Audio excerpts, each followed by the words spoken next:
नमस्कार साथियों, daily current affair show में आप सभी का बहुत बहुत स्वागत है। आज रविवार 24 अगस्त 2025 की तारीख है। आज का करंट अफेयर और उसका स्टैटिक जीके इस क्लास में हम लोग पढ़ा जाएगा। आइए जल्दी से शुरू करते हैं। पहला करंट अफेयर पूछा गया है, पंजाब के चर्चित व्यक्तित्व जसविंदर भल्ला का 65 वर्ष की आयु में निधन हो गया। इनका संबंध किससे है? राजनेता, अभिनेता, हास्य अभिनेता, पत्रकार। उत्तर होगा सी, हास्य अभिनेता, कॉमेडियन। कॉमेडियन साथियों, पंजाबी भाषा के प्रसिद्ध कॉमेडियन थे जसविंदर भल्ला साहब। 65 वर्ष की आयु में इनका निधन हो गया। याद रखिए रहेगा, निधन वाला करंट अफेयर का प्रश्न है। दूसरा करंट अफेयर पूछा गया है, केंद्र सरकार ने फोर्टिफाइड राइस योजना की अवधि बढ़ाकर कब तक कर दिया? फोर्टिफाइड राइस योजना थी साथियों, 2018 में घोषणा हुआ था। 2019 में पहली बार हमारे देश में पायलट प्रोजेक्ट पर लागू हुआ था फोर्टिफाइड राइस योजना। इसकी अवधि अभी बढ़ा दी गई है। 2024 में समाप्त होने वाला था, 2028 तक इसकी अवधि बढ़ा करके कर दी गई है। पूरी बात समझिएगा।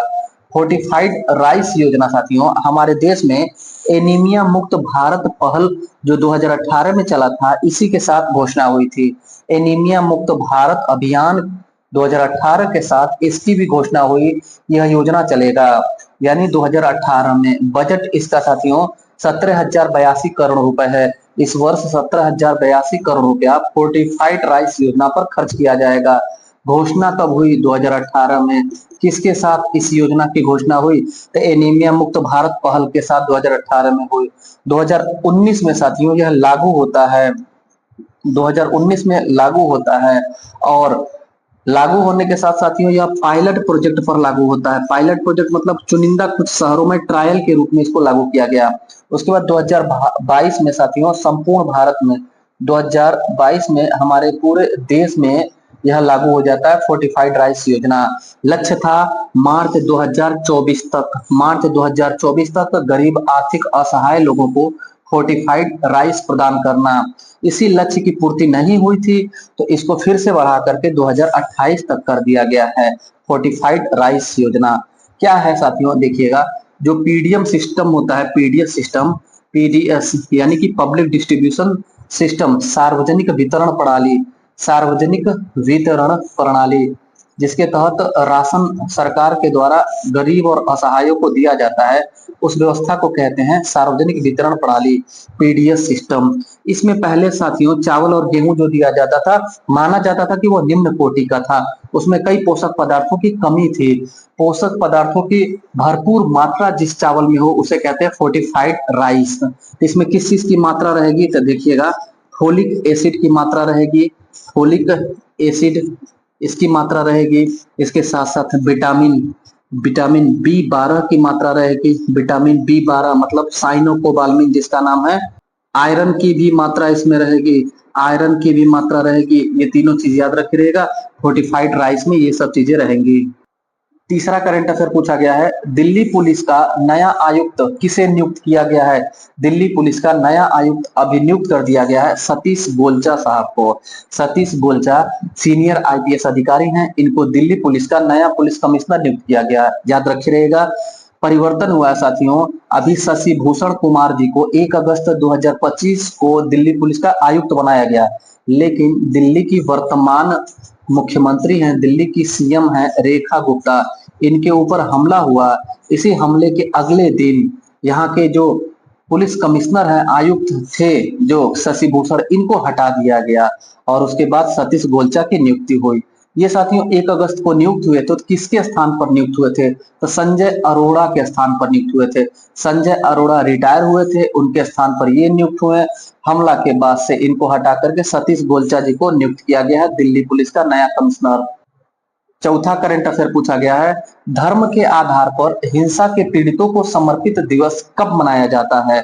उत्तर होगा 22 अगस्त को। 22 अगस्त को दुनिया भर में धर्म या आस्था के आधार पर हिंसा के जो पीड़ित लोग हैं उनको समर्पित अंतर्राष्ट्रीय दिवस या दिवस मनाया जाता है।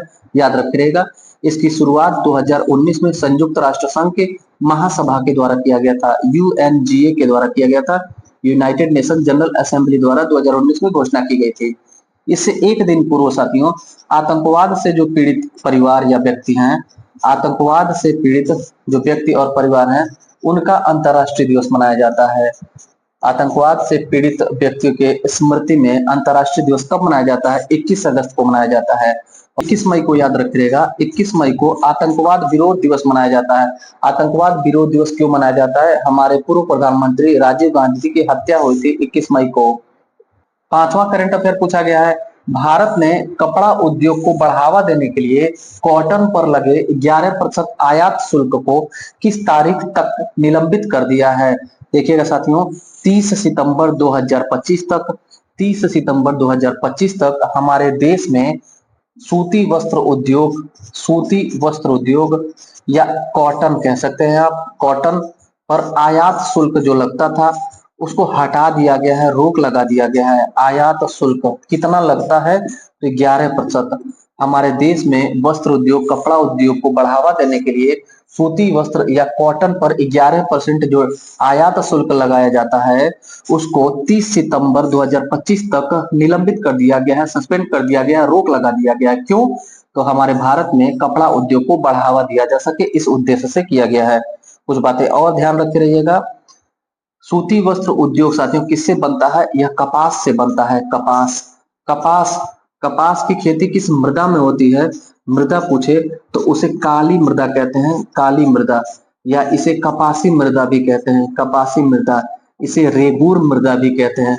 रेगूर या काली या कपासी मृदा बहुत महत्वपूर्ण है गुजरात और महाराष्ट्र के क्षेत्र में, गुजरात और महाराष्ट्र के क्षेत्र में। दक्कन ट्रैप का क्षेत्र है, ज्वालामुखी क्रिया से निर्मित हुआ है। यहाँ पर काली मिट्टी बहुतायत मात्रा में पाई जाती है। यही कारण है कि यहाँ पर काली मिट्टी ज्यादा पाई जाती है, तो सूती वस्त्र उद्योग भी यहाँ ज्यादा है। सूती वस्त्र उद्योग सबसे ज्यादा महाराष्ट्र राज्य में है, और अगर शहर की बात की जाए तो सबसे ज्यादा अहमदाबाद शहर में, अहमदाबाद शहर में सूती वस्त्र उद्योग है। इसी कारण इसे भारत का मैनचेस्टर कहा जाता है। भारत का मैनचेस्टर किस शहर को कहा जाता है? अहमदाबाद को कहा जाता है। क्यों कहा जाता है? क्योंकि जैसे दुनिया में सबसे ज्यादा सूती वस्त्र का उद्योग लंदन के मैनचेस्टर में है, ऐसे ही भारत में अहमदाबाद में सबसे ज्यादा सूती वस्त्र का उद्योग है। शहर की बात पूछेगा तो ये ट्रिक करिएगा, राज्य पूछेगा तो महाराष्ट्र राज्य में सबसे ज्यादा सूती वस्त्र उद्योग है। लेकिन अगर पूछे कि कपास का उत्पादन सबसे ज्यादा कौन करता है, तो कपास सबसे ज्यादा गुजरात राज्य उत्पादन करता है। भारत में सर्वाधिक कपास उत्पादन गुजरात करता है। तीसरी बात, अगर पूछा जाए कि उत्तर भारत का मैनचेस्टर, उत्तर भारत का मैनचेस्टर, दक्षिण भारत का मैनचेस्टर, तो उत्तर भारत का मैनचेस्टर कानपुर है, जहां पर सबसे ज्यादा सूती वस्त्र उद्योग कारखाना है। दक्षिण भारत का मैनचेस्टर कोयम्बटूर को कहा जाता है। कोयम्बटूर दक्षिण भारत का मैनचेस्टर है, क्योंकि यहाँ पर दक्षिण में सबसे ज्यादा सूती वस्त्र उद्योग की फैक्ट्री है। छठा करंट अफेयर पूछा गया है, हरित क्रांति के जनक एम.एस. स्वामीनाथन का निधन किस वर्ष हुआ था? याद रखिएगा साथियों, 2 वर्ष पूरे हुए हैं। 2023 ईस्वी में, 2023 ईस्वी में हरित क्रांति के जनक एम.एस. स्वामीनाथन साहब का निधन हुआ था। हरित क्रांति के जनक एम.एस. स्वामीनाथन। कुछ बातें याद रखिएगा, 1943 ईस्वी में बंगाल के क्षेत्र में भीषण अकाल आया था। बंगाल में भीषण अकाल, अकाल को दुर्भिक्ष भी कहा जाता है, अंग्रेजी में फमाइन कहा जाता है। जब खाद्यान्न उत्पादन 9 के बराबर हो तो उस स्थिति को अकाल कहते हैं। जब देश के नागरिकों को भोजन न मिल पाए तो उस स्थिति को अकाल कहते हैं। उसके बाद साथियों 1962 में चीन ने आक्रमण कर दिया। 1965 में पाकिस्तान युद्ध हो जाता है, भारत पाक युद्ध होता है 1965 में। इसके बाद साथियों खाद्यान्न की बड़ी समस्या हो जाती है हमारे देश में। उसी दौरान 1966-67 ईस्वी में एम.एस. स्वामीनाथन साहब ने हरित क्रांति को इजाद किया था। हरित क्रांति, दुनिया में हरित क्रांति को लाया था नॉर्मन ई बोरलाग ने। नॉर्मन ई बोरलाग ने दुनिया में सबसे पहले हरित क्रांति लाया था। नॉर्मन ई बोरलाग कहां पर लाया था इन्होंने? तो उत्तरी अमेरिका महाद्वीप में, कनाडा, अमेरिका और मैक्सिको के क्षेत्र में। यहीं से मैक्सिकन गेहूं ला करके, मैक्सिकन गेहूं ला करके भारत में हमारे पंजाब के क्षेत्र और पश्चिमी उत्तर प्रदेश के क्षेत्र में एम.एस. स्वामीनाथन साहब के सहयोग से लगाया गया मैक्सिकन गेहूं, और बड़े पैमाने पर हमारे भारत में उत्पादन हुआ। बड़े पैमाने पर जो उत्पादन हुआ इसे ही कहा जाता है हरित क्रांति। साथियों याद रखिएगा सारी बात। सातवां करंट अफेयर पूछा गया है, सस्टेनेबल पावर 1404 मिसाइल का संबंध किस देश से है? सस्टेनेबल पावर 1404 मिसाइल है, इसका संबंध ईरान से है। ईरान ने अभी हाल ही में इस मिसाइल को बना करके इसका परीक्षण किया। आप याद रखेंगे, सस्टेनेबल पावर ईरान से। साथियों, ईरान और इजराइल के मध्य संघर्ष चल रहा था। इसी संघर्ष के बाद ईरान ने यह मिसाइल बना करके इसका परीक्षण किया है। आठवां करंट अफेयर पूछा गया है, अहमदाबाद 2025 में 3 प्रमुख अंतरराष्ट्रीय खेलों की मेजबानी करेगा। इनमें से कौन सा खेल शामिल नहीं है? राष्ट्रमंडल भारोत्तोलन शामिल है साथियों, एशियन एक्वेटिक्स चैंपियनशिप भी शामिल है, एफसी अंडर 17 एशियाई कप भी शामिल है। उत्तर हो जाएगा डी, मुक्केबाजी वर्ल्ड कप, मुक्केबाजी विश्व कप ये नहीं शामिल है। अहमदाबाद में 2025 में ये तीनों टूर्नामेंट होंगे साथियों, मुक्केबाजी विश्व कप नहीं होगा। ध्यान से देखिएगा कुछ बातें। अभी 2026 में ग्लासगो में राष्ट्रमंडल खेल होगा। राष्ट्रमंडल खेल स्कॉटलैंड के ग्लासगो में होगा 2026 में। आरओ के एग्जाम में यह क्वेश्चन पूछा गया था साथियों। इसके बाद 4 साल बाद अगला 2030 में हमारे भारत में प्रस्तावित है। भारत हमारी बोली लगाएगा 2030 के राष्ट्रमंडल खेल का। अगर ये हो गया बोली में संपन्न, तो हमारे भारत में 2030 में राष्ट्रमंडल खेल देखने को मिलेगा। ये कहाँ संभावित है? भारत में भी, अहमदाबाद में। दूसरी बात, 2028 में लॉस एंजल्स में ओलंपिक खेल होगा। 2028 में, 2024 में पेरिस में हुआ था। 4 साल बाद 28 में लॉस एंजल्स अमेरिका में होगा। इसके बाद 2032 में ऑस्ट्रेलिया में ओलंपिक खेल होगा, ऑस्ट्रेलिया में होगा। 2038 का जो ओलंपिक खेल है, इसमें नीलामी में हमारे भारत ने भाग लिया है, बोली लगाएगा। अगर नीलामी जीत गया, बीड जीत गया भारत, तो 2038 का ओलंपिक खेल हमारे भारत में होगा। 2038 का ओलंपिक खेल हमारे भारत में संभावित है बोली जीतने के बाद। ये भी अगर हमारे भारत में हो रहा है तो किस शहर में होगा? अहमदाबाद में। यही सभी कारणों से अहमदाबाद महत्वपूर्ण है साथियों, याद रखिएगा। और अहमदाबाद में क्रिकेट का सबसे बड़ा स्टेडियम है। नरेंद्र मोदी क्रिकेट स्टेडियम दुनिया का सबसे बड़ा क्रिकेट स्टेडियम है। लेकिन जब ओलंपिक खेल होगा, राष्ट्रमंडल खेल होगा, तो एक स्टेडियम में नहीं होगा साथियों, बहुत सारे खेल होते हैं इसमें, राष्ट्रमंडल में, ओलंपिक में। तो इसके लिए अलग से स्टेडियम बनाया जाएगा। जैसे आपको जानना ज्यादा जरूरी है कि 2010 में एकमात्र बार हमारे भारत में राष्ट्रमंडल खेल हुआ था। 2010 में कहाँ हुआ था, किस शहर में हुआ था? तो 2010 में दिल्ली में हुआ था। दिल्ली में कॉमनवेल्थ गेम 2010 में हुआ, जिसमें बहुत सारे इंडोर और आउटडोर खेलों का स्टेडियम था साथियों। 9वां करंट अफेयर पूछा गया है, 24 से 26 अगस्त 2025 के बीच किस देश के प्रधानमंत्री भारत दौरे पर रहेंगे? ये 2025 है साथियों, मिस हो गया है 2025। 24 से 26 अगस्त 2025 के बीच फिजी देश के प्रधानमंत्री हमारे भारत की यात्रा पर रहेंगे। फिजी देश के प्रधानमंत्री, ये तस्वीर है, नाम इनका है साथियों सिटीवेनी राबुका। सिटीवेनी राबुका इनका नाम है। फिजी देश के प्रधानमंत्री, फिजी देश के प्रधानमंत्री। फिजी का स्टेटिक जीके याद रखिएगा। फिजी की राजधानी है सुबा। और फिजी की मुद्रा आपसे पूछ ले, फिजी की मुद्रा करेंसी क्या है? तो फिजी डॉलर है, फिजी डॉलर है। इसका लोकेशन कहाँ है? फिजी कहाँ पर पड़ता है? तो यह दक्षिण प्रशांत महासागर में पड़ता है। दक्षिण प्रशांत महासागर का देश है फिजी। 10वां और अंतिम करंट अफेयर पूछा गया है, भारतीय रिजर्व बैंक के मौद्रिक नीति समिति के नए सदस्य के रूप में किसे नियुक्त किया गया? उत्तर होगा इंद्रनील भट्टाचार्य। याद रखिएगा, इंद्रनील भट्टाचार्य को आरबीआई की मौद्रिक नीति जो समिति होती है, एमपीसी होता है, इसमें सदस्य नियुक्त किया गया साथियों। मॉनेटरी पॉलिसी कमेटी, मौद्रिक नीति समिति का सदस्य नियुक्त किया गया है इंद्रनील भट्टाचार्य। ये किसकी समिति है? तो आरबीआई की, रिजर्व बैंक की। आरबीआई के बारे में याद रखिएगा, आरबीआई एक्ट 1934 में आया था।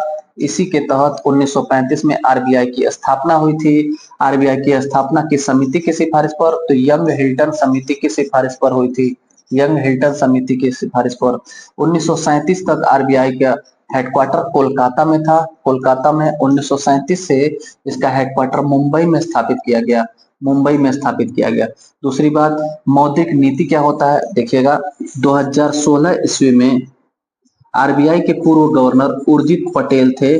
उर्जित पटेल, इन्हीं की अध्यक्षता में एक समिति बनती है 2016 उर्जित पटेल समिति, इसी के सिफारिश पर एमपीसी का गठन होता है।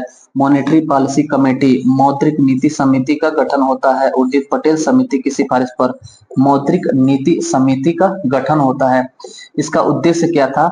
इसका उद्देश्य था कि कुछ उपकरण जारी करके मुद्रास्फीति जिसे महंगाई कहते हैं, मुद्रास्फीति पर नियंत्रण पाना, मुद्रास्फीति को 2% से लेकर के 6% के बीच में ही रखना, इससे ज्यादा और कम न हो।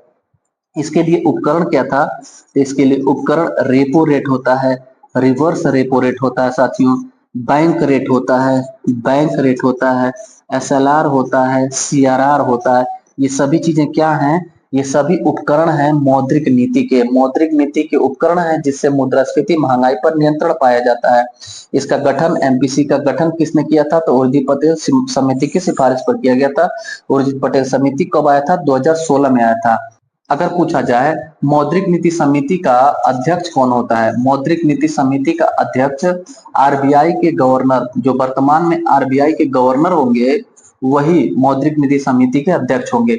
यहाँ पर ये सदस्य नियुक्त हुए हैं साथियों, इंद्रनील भट्टाचार्य सदस्य नियुक्त हुए हैं। इतनी बातें याद रखिएगा। तो साथियों ये था आज का 10 महत्वपूर्ण करंट अफेयर। कैसा लगा आज का क्लास? फीडबैक जरूर दीजिएगा। जो साथी नए हैं वो चैनल को सब्सक्राइब कर लीजिएगा। मिलते हैं फिर अगले क्लास में, तब तक के लिए धन्यवाद।